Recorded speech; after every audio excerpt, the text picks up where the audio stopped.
Hi guys, sa video na ito, ang tricks na ituturo ko sa inyo ay kung paano nga ba mag-hospital flip dahil may nag-comment sa video natin na next naman daw ay ang hospital flip. Kaya naman ngayon ay ituturo ko sa inyo kung paano mag-hospital flip. Salamat sa nag-comment, shoutout sa iyo Sosa.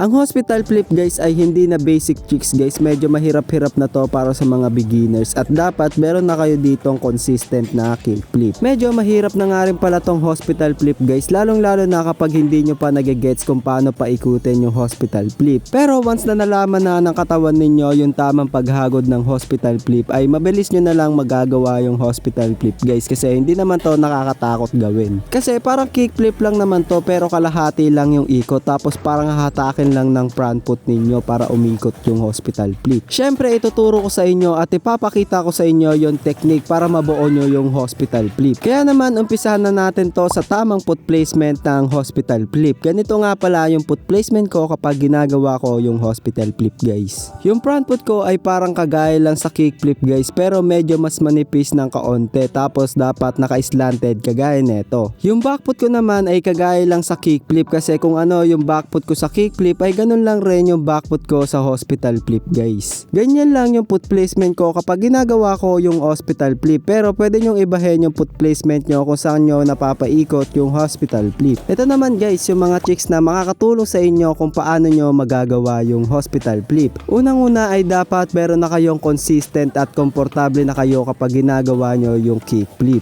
Kasi kick flip talaga yung makakatulong sa inyo para magawa nyo yung hospital flip at dapat kontrolado nyo na yung kick flip ninyo. Yung tricks na pangalawa guys ay feeling ko dapat meron na kayong pop shabit para makatulong na magawa nyo yung hospital flip. Yan lang naman yung tricks na makakatulong sa inyo para magawa nyo yung hospital flip, pero syempre dapat meron na kayong fundamental tricks guys. Dito naman tayo guys sa paano nyo mapapaikot yung hospital flip. Ang una nyo lang gagawin ay ipapop nyo lang yung tail ng skateboard, tapos yung front foot nyo naman ay hahagudin nyo lang papunta dito sa may gilid ng skateboard, tapos sisipain nyo lang pabalik para mapaikot nyo yung hospital flip. Medyo weird lang siyang gawin kasi kung titignan nyo parang mahirap siyang gawin, pero maniwala kayo sa akin guys, napaka basic lang neto kapag nalaman nyo na kung paano yung tamang hagod ng hospital flip. Kasi kapag nalaman nyo na yung technique sa hospital flip ay parang gagawin nyo na lang siyang pop shabit kagaya ng ginagawa ko. Tignan nyo naman guys. Syempre para malaman nyo kung paano nyo magagawa yung hospital flip, mas maganda na practicein nyo muna ito kagaya ng ginagawa ko dito sa video. Ang una nyo lang gagawin ay para lang kayo magki-kick flip pero kalahati lang, tapos tatabunan nyo yung front foot ninyo kagaya neto. Gawin nyo lang yan ng gawin guys hanggang sa makapanin nyo kung paano nyo mapapaikot yung hospital flip. Kapag nagagawa nyo na yan, ang next nyo naman gagawin ay parang hahatakin nyo lang yung front foot ninyo kagaya neto para mapaikot nyo yung hospital flip. Tapos pagsasama-samahin nyo lang yung rotation na yan para mapaikot nyo yung hospital flip. So ito lang yung mga gagawin nyo. Ang una nyo lang gagawin ay ipapop nyo lang yung tail ng skateboard na parang kagaya lang sa ollie. Tapos hahagudin naman ng front foot ninyo at para umikot yung skateboard ng kalahati. Tapos parang kapag nakasabit na yung nose ng skateboard nyo sa front foot ninyo ay tsaka nyo naman nahatakin pabalik yung front foot ninyo para umikot yung skateboard ng kagaya neto. Mas okay nga rin pala na saluhin nyo muna ng front foot ninyo yung hospital flip kagaya neto. Paulit-ulitin nyo lang yan hanggang sa masanay yung front foot ninyo kung ano yung gagawin. Yung front foot nyo lang naman kasi yung magpapaikot sa hospital flip guys, kaya mas magpo-focus kayo dapat sa front foot ninyo. Yung back foot nyo kasi ay ipang papap nyo lang sa tail ng skateboard tapos wala na siyang gagawin guys. Basta kapag napapaikot nyo na yung hospital flip tapos nasasalo nyo na ng front foot ninyo ay malapit nyo nang mabuo yung hospital flip guys. Ito naman guys yung common mistake na magpapahirap sa inyo kapag gagawin nyo yung hospital flip. Itong unang common mistake guys na nagagawa nyo kapag gagawin nyo yung hospital flip ay yung kulang sa ikot kagaya neto. Kaya kumukulang yung ikot ng hospital flip kagaya nyan guys kasi masyadong malakas yung pag-flick ninyo sa may gilid ng nose ng skateboard, dahilan kaya lumalabas yung front foot natin. At kaya hindi nyo nahahagod babalik yung nose ng skateboard guys, kaya kumukulang yung ikot ng skateboard. Ang solusyon lang dyan guys ay wag nyo masyadong lalakasan yung pag-flick ng front foot ninyo guys para hindi sumobra yung paa ninyo sa may gilid ng skateboard. Yung pangalawa naman guys, yung buwelo ninyo ay wag kayong masyadong magle-layback kasi hindi nyo maaabot yung ikot ng hospital flip guys. Dapat yung tamang pagbuwelo nyo ay simple lang guys, no, nasa gitna lang yung katawan ninyo, parang kagaya lang sa kickflip. Yan lang naman yung dalawang common mistake na magpapahirap sa inyo na magawa yung hospital flip guys. So para mabuo nyo at ma-perfect nyo na yung hospital flip ay ito lang talaga yung tatandaan ninyo. Syempre ang una nyo lang gagawin ay ipapop nyo lang yung tail ng skateboard ng parang kagaya lang sa kickflip. Tapos yung front foot nyo naman ay hahagudin nyo lang pataas papunta sa may gilid ng nose ng skateboard. Kapag napaikot nyo na ng konti yung skateboard guys, tapos parang nakasabit na yung front foot ninyo sa nose ng skateboard, tsaka nyo naman hahatakin pabalik. Mararamdaman nyo din naman yan kapag parang nakasabit na yung front foot ninyo sa nose ng skateboard, kasi kung nakikita nyo guys, yung sapatos ko nagkakabutas dito dahil sa paghatak ng hospital flip. Kapag parang nahagod nyo na pabalik yung nose ng skateboard guys, tsaka nyo na masasalo yung hospital flip. Ang kailangan nyo lang din talaga dyan ay tumalon ng mataas para magkaroon ng oras yung skateboard na umikot at mabobuo nyo na o mape-perfect nyo na yung hospital flip guys. So kailangan nyo lang talagang itry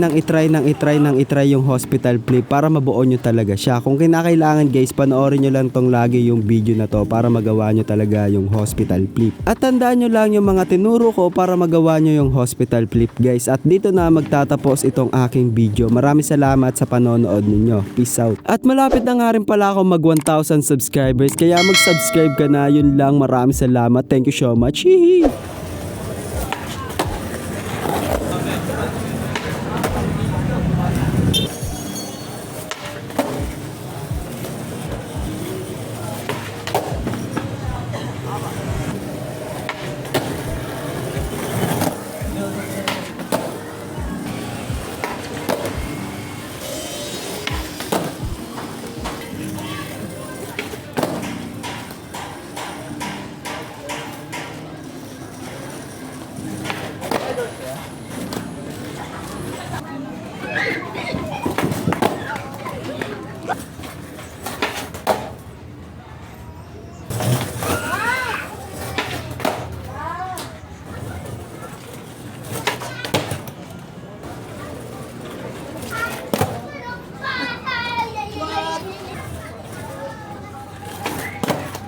WTF, haha.